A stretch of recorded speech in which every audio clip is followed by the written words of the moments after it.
Check Bobby అన్న చెప్పండి అన్న. తాత కాదు తమ్ముడు. ఏంటి sir me fans following? Thank you sir అందరికీ ఒకళ్ళు ఇద్దరు మనవాళ్ళు ఉంటారు సార్. నాకు లక్షలాది మంది మనవాళ్ళు ఉన్నారు. సార్ బాబీ గారు, చిన్న క్వశ్చన్ సార్. బాబీ గారు, దేవిశ్రీ ప్రసాద్ గారిని మీరు ఇష్టపడి వదిలేశారా, కష్టపడి వదిలేశారా? అదే కాదండి, అదేం ప్రశ్న. మరి మీరు నేను ఇప్పుడు చిరంజీవి కాదు, తమన్ గారు వద్దు, ఆయనే చెప్పాలి. లేదు దీనికి బెస్ట్ ఆన్సర్ ఏం తెలుసా? పాస్. అలా కుదురుతుంది కాదు సార్.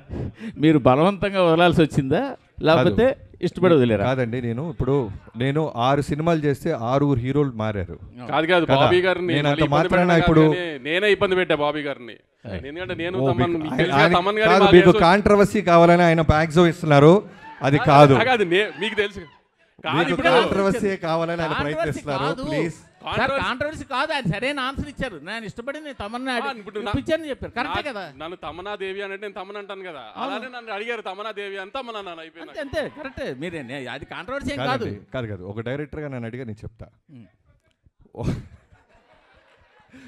ఒక్కొక్క సినిమాకి ఒక కథకి ఒక హీరో ఎలా ఫిట్ అవుతారో సూట్ అవుతారో అలానే టెక్నీషియన్స్ కూడా ఆ కథే కోరుద్ది.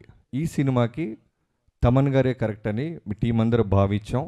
సో తమన్ గారు ఈ సినిమాకి ఇలాంటి సినిమాకి దేవి మ్యూజిక్ ఇవ్వలేరంటారా? మీకు మళ్ళీ కాంట్రవర్సీ కావాలి? కాదు, మీరు అంటున్నారు కథ డిమాండ్ చేసి. కాదు తాతగారు, సారీ మూర్తి గారు, కాదు మూర్తి గారు, మీరు ప్రతి ప్రశ్నలోనూ వెతుక్కుంటే దానికి సపరేట్ సిటీకి పెడతాం. ఎందుకంటే ఒక సినిమా రాయడానికి ఎంత కష్టపడతామో కాంట్రవర్సీ సైడ్ వస్తే మేము కూడా కొంచెం కొద్ది గొప్ప మీలాగా సపోర్ట్ చేయగలం. అది సపరేట్ మీటింగ్.